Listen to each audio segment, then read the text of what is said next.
இந்த உலகம் இப்படி இருக்கு. இந்த உலகத்தில் இந்த கோவிட்-19ங்கிற பிரச்சனை தலை தூக்கி ஆடிட்டு இருக்கு. சில உண்மைகள்லாம் புரிஞ்சுங்க. யாருக்கு வருது எப்படி வருதுன்னு யாராலையுமே கணிக்க முடியல. இப்படி தான் வருது அப்படின்லாம் ஒரு வரையறையே சொல்ல முடியல. அதுக்கு ஒரு உதாரணமே சொல்லலாம். இப்போ ஒரு வீட்டில் ஒரு நபருக்கு கோவிட்-19 இருக்குது அப்படின்னு அவங்கள கன்ஃபார்ம் பண்ணி ஹாஸ்பிட்டல் அழைச்சிட்டு போகிறாங்க. அந்த வீட்டில் ஒரு 10 பேர் இருக்காங்கன்னு வச்சுப்போம். மீதி இருக்கிற 9 பேருக்குமே நெகட்டிவ்னு வருது ரிப்போர்ட்டு. கோவிட்-19 அந்த வைரஸ் தாக்கப்பட்டதுக்கு அப்புறம் 14 நாள் கழிச்சு தான் வெளியிலேயே தெரியும் அந்த டெஸ்ட் எடுத்தோன்னா. இப்போ 14 நாள் அந்த வீட்டில் மற்ற 9 பேரோடு தான் அவர் உட்காந்து சாப்பிட்ருக்காரு, வீட்டில் எல்லாமே இருந்திருப்பார். பட் 9 பேருக்கு நெகட்டிவ்னு வருது, ஒருத்தவருக்கு மட்டும் பாசிட்டிவ்னு வருது. அன்ஃபார்ச்சுனேட்லி அவர் இறக்கிறதுக்கு கூட வாய்ப்பு இருக்குது. மீதி இருக்கிற 9 பேரும் நல்லாவே இருக்காங்க. இதிலிருந்து என்ன புரியுதுன்னா, எந்த ஒரு கன்க்ளூஷனுக்குமே கரெக்டாக வரவே முடியல. இதனால தான் பரவுது, இந்த உடம்புக்கு தான் பரவுது, இப்படி தான் பரவுதுன்னு பெருசாலாம் வரையறை எதுவும் மெடிக்கல்லையே கொடுக்க முடியல. அவங்களால முடிஞ்ச அளவுக்கு கவர்மெண்ட்டில் சில சுகாதாரத்துறையை சார்ந்தவர்கள்லாம் முயற்சி பண்ணி இந்த மாஸ்க் போட்டுங்க, சானிடைசர் யூஸ் பண்ணுங்கள், இப்படி அவங்களுக்கு தெரிந்த சில தீர்வுகளை கொடுத்துருக்காங்க. முடிஞ்ச அளவுக்கு அதை ஃபாலோ பண்ணுங்கள், தவறு கிடையாது. அவங்க சொல்கிறதுனால ஒரு 90% அதிலிருந்து நீங்கள் காப்பாற்றப்படுவீர்கள், உண்மைதான். அந்த 10%ன்னு ஒன்று இருக்கே, அந்த 10% நம்ம ஃபுல்ஃபில் பண்ணிட முடியுமா?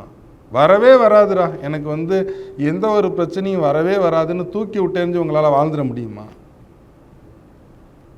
அதற்கு ஏதாச்சும் உபாயம் இருக்கா? அதற்கு சித்தர்களின் தியான முறையில் ஏதாச்சும் உபாயம் இருக்கா? கண்டிப்பாக இருக்குது, சத்தியமாக இருக்குது. இன்றைக்கி நிரூபிப்போம்.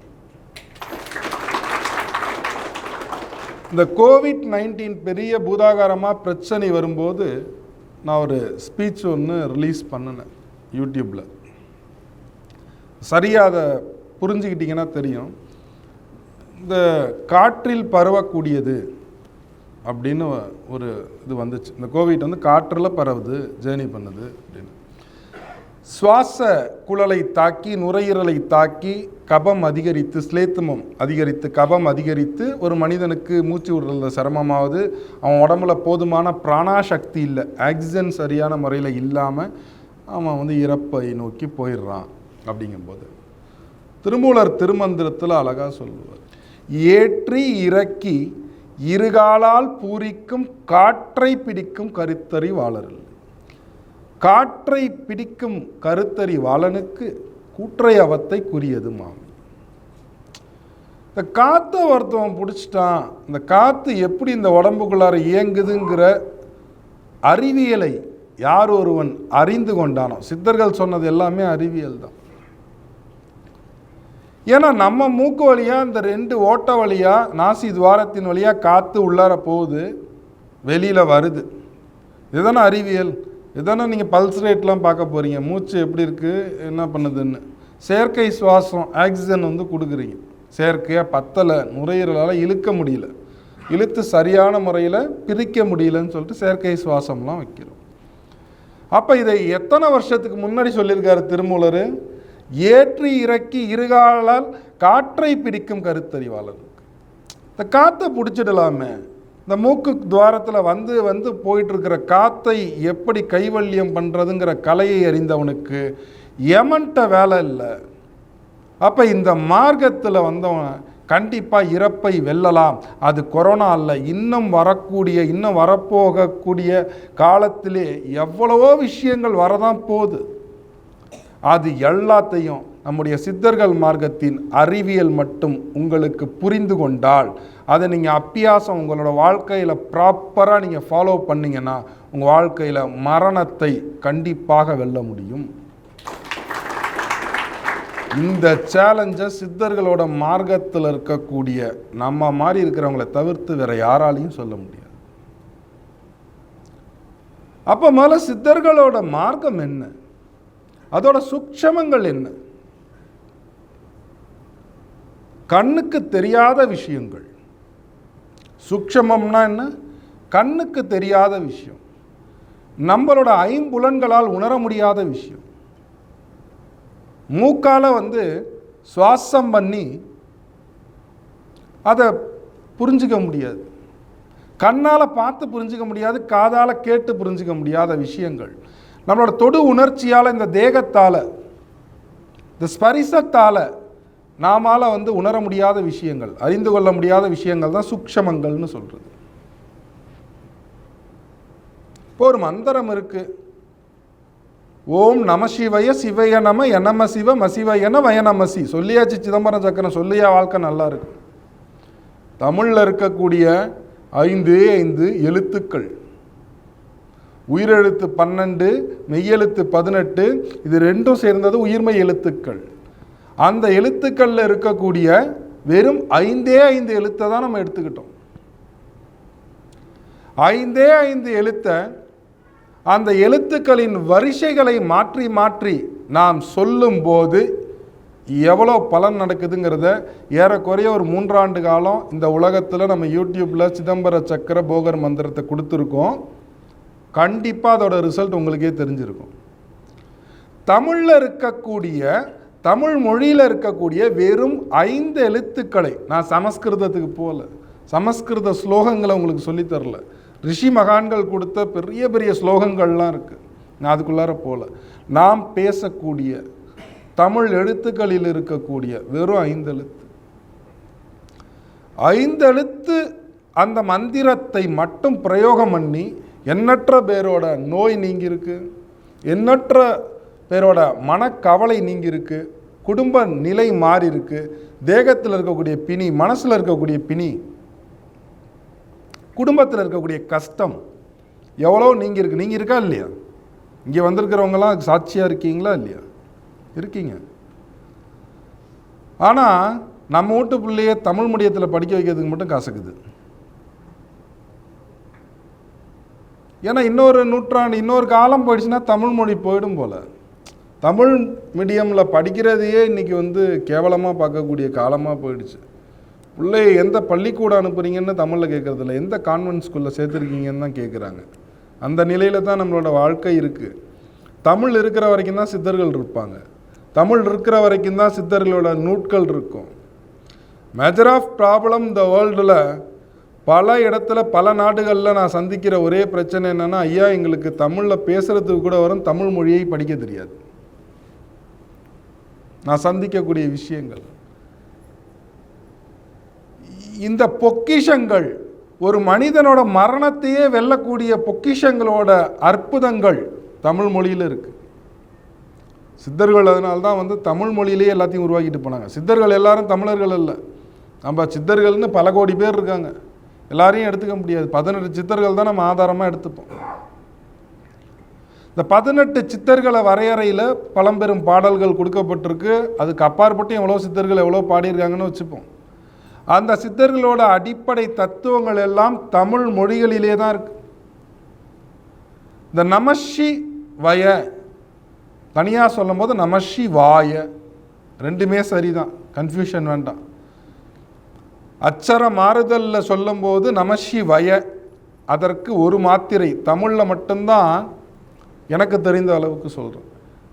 சில லாங்குவேஜ் தெரியும், அதை வச்சுக்கிட்டு சொல்கிறேன். எமக்கு தெரிந்த அளவுலே தமிழில் மட்டும், தமிழ் மொழியில் மட்டும்தான் குரில் நெடில்னு இந்த காலம் கொடுக்கப்பட்டுச்சு. இந்த ஒரு மாத்திரை அளவு, 2 மாத்திரை அளவு. இப்போ ந ம சி வாய பாருங்கள், அந்த வான வகார, இந்த வகாரத்திற்கு மட்டும் 2 மாத்திரை அளவு. யாரும் நீங்கள் அப்படி சொல்ல மாட்டீங்க. நீங்கள் குறியில் எந்த அளவுக்கு சொல்கிறீங்களோ அதே அளவு தான் சொல்லுவீங்க. நமசிவாய கோயிலில் போனால் நீங்கள் எப்படி சொல்லுவீங்க? நமசிவாய. இது நமசிவாய அல்ல, நமசிவாய. எந்த இடத்துல நீங்கள் அந்த மாத்திரை அளவை மாத்துறீங்களோ அதோட பலாபலன் இல்லை, பலன் வராது. சும்மா காரணம் இல்லாமல் அவங்க நமசிவாயன்னு அந்த இடத்துல சொல்லலாம். அப்போ நமசிவாயக்குள்ளார இவ்வளோ அடக்கங்கள் இருக்குது. வெறும் 5 எழுத்துங்க. இந்த 5 எழுத்தை வச்சு, இந்த வைப்ரேஷனை வச்சு நம்ம வாழ்க்கையில் பல மாறுதலை அனுபவிக்க முடியுது.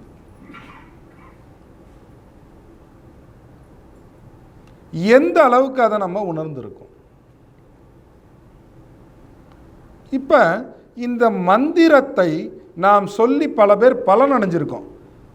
எப்படிங்க இந்த தமிழில் இருக்கக்கூடிய இந்த 5 எழுத்தை நாம் சொன்னதுனால இது எப்படி நடந்துச்சுங்கிற இந்த பேக் போனுன்னு அந்த அதுக்கு பின்னால் ஒரு சம்பவம் நடந்திருக்குல்ல.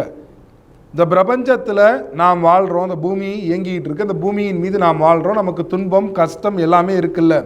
இந்த மந்திரம் வெறும் சொல், வெறும் ஓசை, சப்தம்.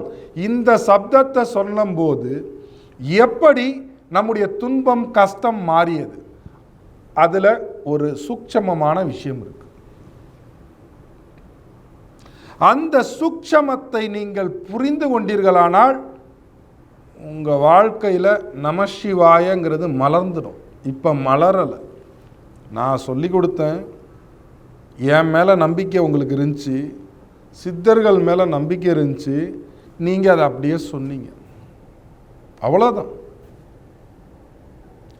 ஆனால் இங்கே என்ன சூட்சமமாக இது சொல்கிறதுனால, இந்த ஓசை சொல்கிறதுனால எப்படி நம்மளுடைய வாழ்க்கையின் கஷ்டங்கள் நீங்குச்சுங்கிற அறிவியல் சயின்ஸு தான் சூட்சமமாக இருக்குது. கண்ணுக்கே தெரியலங்க. நம்மளோட மரணம் இந்த டிசீஸ் வரும்போது, கொரோனா டிசீஸ் வரும்போது கண்ணுக்கு தெரியலங்க. நம்ம போகிறோம், பார்க்குறோம், யாருக்கு கொரோனா இருக்குன்னு தெரியாது, கண்ணுக்கு தெரியலையே. ஏதாச்சும் சிம்டம்ஸாக ஒரு முகம் ஏதாச்சும் மாறிடுமா, பரு வருமா, இல்லை ஒரு வேறு மாதிரி ஒன்றுமே இல்லையே. நார்மல் சளியும் இப்போ கொரோனா சளின்றாங்க. இப்போ சீசனல் டிசீஸ் வரும். இப்போ ஃபீவர், இப்போ இது நம்மளோட சீசன், இது டெங்கு, இப்போ லைட்டாக ஃபீவராக கொரோனா, லைட்டாக சளி பிடிச்சி மலையில் போனால் சளி பிடிக்கிறது இயற்கையான விஷயம். ரெண்டாவது இப்போ பனிக்காலம், இந்த ஐப்பசி மாதம் பனிக்காலம், முன்பனி, இது விஷப்பனின்னு சொல்லுவோம். இந்த பனியில் ஈவினிங் ஒரு 7-8 மணிக்கெலாம் 2-3 நாள் போயிட்டு வந்தால் சில பேர் உடம்புக்கு ஒத்துக்காது, உடனே சளி பிடிச்சிட்டும் ஜுரம் வரும். இது சாதாரண சீசனல் டிசீஸ். இதை உடனே கொரோனான்னு பயப்படுறாங்க. இந்த பயம் உங்களுக்கு ஏன் வருது? மரணத்தை பற்றிய பயம் வருது. மரணம் தெரியல. இந்த கொரோனா எப்படி இருக்குது? சூட்சமாக தான் இருக்குது, கண்ணுக்கு தெரியல. அது நம்மளை தாக்கும்போது நமக்கு அந்த வைரஸ் நமக்குள்ளார போகுதுங்கிற உணர்வு இருந்துச்சுன்னா தெளிவு பிறக்கும், அதை நிறுத்தலாம். ஆனால் அது எப்படி போகுதுன்னே தான் தெரியலையே இப்போ. ஏன்? இந்த காற்றை உங்களால் கரெக்டாக புரிஞ்சிக்க முடியல. நம்ம உடம்புக்குள்ளார போயிட்டு இருக்கிற அந்த காற்றை சரியாக புரிஞ்சிக்க முடியல. மீண்டும் சொல்கிறேன், சூட்சம சித்தர் சிகிச்சை என்பது தன்னை அறிந்தால் தனக்கு ஒரு கேடு இல்லை, தன்னை தான் அறியாமல் தானே கெடுகின்றான். உங்களுக்குள்ளார என்ன போகுதுங்கிறது உங்களுக்கு தெரியல, அதனால தான் நீங்கள் கெட்டு போகிறீங்க, உங்கள் உடம்பு கெட்டு போகுது. பசி வருதுங்க, சாப்பிட்ணும், சாப்பிட்டா பசி போயிடும், அப்படி தான் உங்களுக்கு சொல்லி கொடுக்கப்பட்டிருக்கு. உங்களை எப்படி வளர்த்துருக்காங்க? சிறு வயதிலிருந்து பசின்னு ஒரு உணர்வு வரும். அந்த பசிக்கின்ற போது ஏதாச்சும் ஒன்று சாப்பிட்டா பசி போயிடும். உண்மையான கருத்து என்ன? ஏதாச்சும் ஒன்று சாப்பிட்டா பசி போயிடும். இதில் புத்திசாலி எப்படி இருப்பான்? அவனுக்கு என்ன தேவையோ அந்த அளவு, அதை மட்டும் அவன் உடம்பை கெடுத்துக்காத அளவுக்கு சாப்பிட்றவன் புத்திசாலி. எனக்கு இவ்வளோ புரோட்டீன் தான் வேணும், எனக்கு இவ்வளோ கலோரிஸ் தான் எனக்கு தேவைன்னு எவனோ ஒருத்தவன் சொல்லி கொடுத்ததை நம்பி அந்த அறிவை மட்டும் யூஸ் பண்ணி அது எனக்கு 2 இட்லி போதும். ஏன் டயட்டீஷியன் ரெக்கார்ட் கொடுத்துருக்காங்க, 2 இட்லி அப்புறம் கொஞ்சம் கொண்டக்கடல, இப்படி சாப்பிட்றவன் அறிவாளி, அவனை கூட ஏற்றுக்கலாம். இந்த புத்திசாலியும் அறிவாளியும் 100ல் ஒரு 10 பேர் இருந்துட்டால் பெரிய அரிது. 1% இருப்பான், பாக்கி 99% எது கிடைச்சாலும் சாப்பிட்டுறது. வாழ்க்கை எப்படி இருக்கு? இந்த இடத்துக்கு போகிறோம், இதை சாப்பிட்றோம், அந்த ப்ரிப்பரேஷனில் போய் உட்காந்து எதை வேணாலும் சாப்பிட்றது. என்ன கிடைக்குதோ எல்லாத்தையும் கொடுங்க. மிதமிஞ்சி பசி போயிடுச்சுன்னா, பசிக்கு சாப்பிடும்போது எது வேணாலும் கொடுங்க. ஆறுனாலும் பரவாயில்ல, சூடாக இருந்தாலும் பரவாயில்ல, உப்பு இருந்தாலும் பரவாயில்ல, உப்பு இல்லைனா அது பசிக்கு. கொஞ்சம் மிதமிஞ்சிருச்சுன்னா உடனே இந்த கடையில் இந்த இடத்துல இதுதான் நல்லா இருக்குன்னு டேஸ்ட் பண்ணி சாப்பிட்றோம், அது மனசுக்கு.